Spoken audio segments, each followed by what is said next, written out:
La paleontología, como ciencia, busca averiguar cómo eran los animales extintos, algo realmente difícil, por lo que es natural que haya habido errores en el camino. Ciertos de estos errores han sido pequeños, pero a veces son bastante significativos, cambiando por completo la percepción de un animal, algo que se aprecia con estas 4 criaturas prehistóricas. Para nuestro primer ejemplo, ha de esperarse errores porque se trata del mismo primer dinosaurio descrito por la ciencia, Megalosaurus.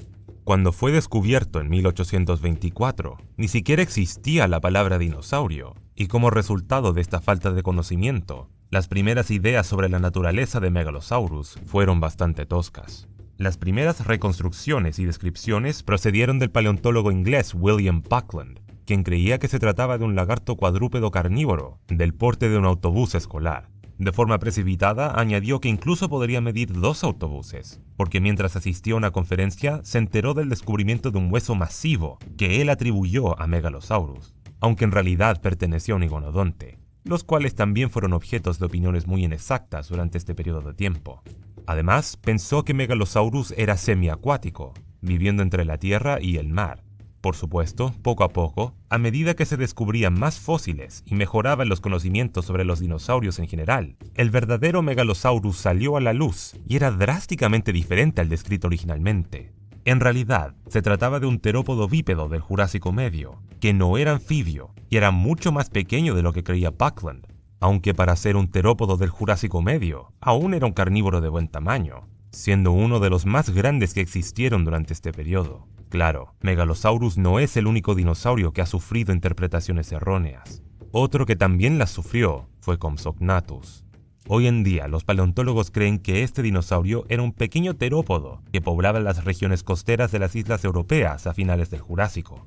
Pero antaño había una opinión muy diferente. A mediados del siglo XIX, se pensó desde un principio que era un lagarto sumamente inusual, de los que nunca se habían visto antes. Dentro de una sola década sí fue reclasificado como dinosaurio, pero no era todo, porque esta falsa idea de que era un lagarto no era nada comparada con la idea que surgió a mediados del siglo XX.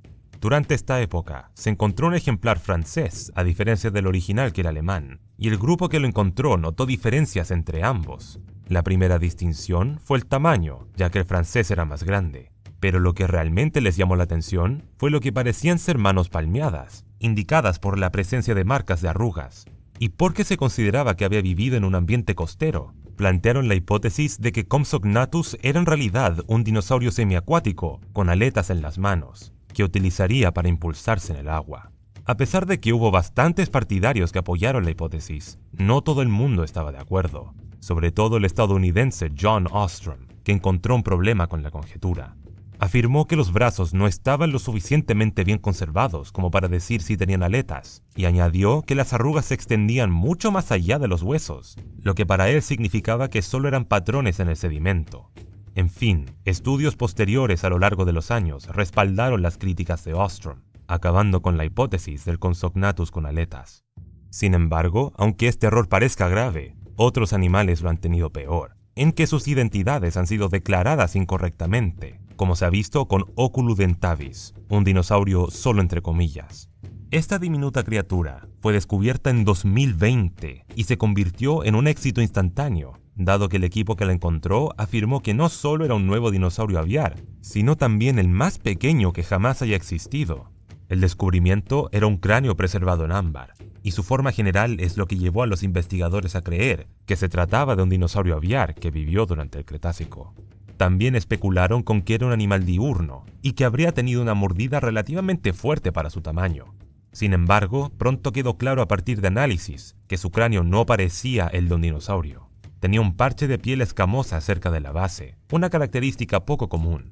Además, sus dientes estaban unidos directamente a la mandíbula, algo que no se ve en los dinosaurios. Esto dio lugar a cierta controversia, ya que estas características, aunque no se ven a menudo en los dinosaurios, se encuentran todo el tiempo en el orden reptiliano de los escamosos.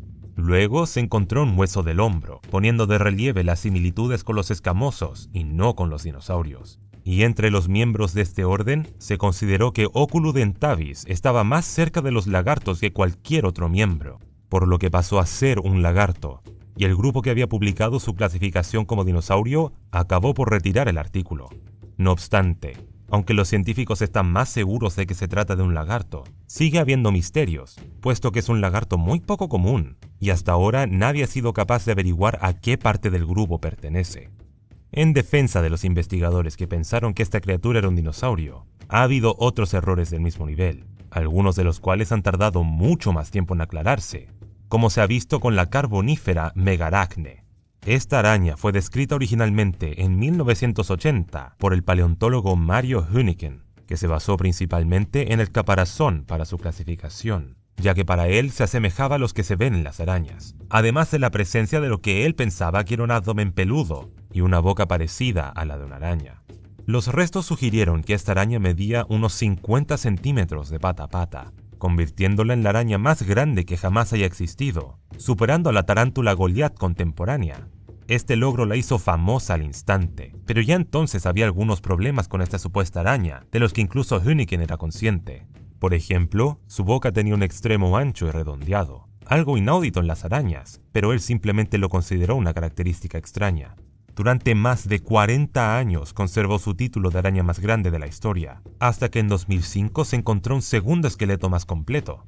Una vez más, Hüniken estuvo allí para analizarlo, pero esta vez estaba presente otro grupo, y se dedujo rápidamente que no se trataba de una araña, sino de un euriptérido, o sea, un escorpión marino.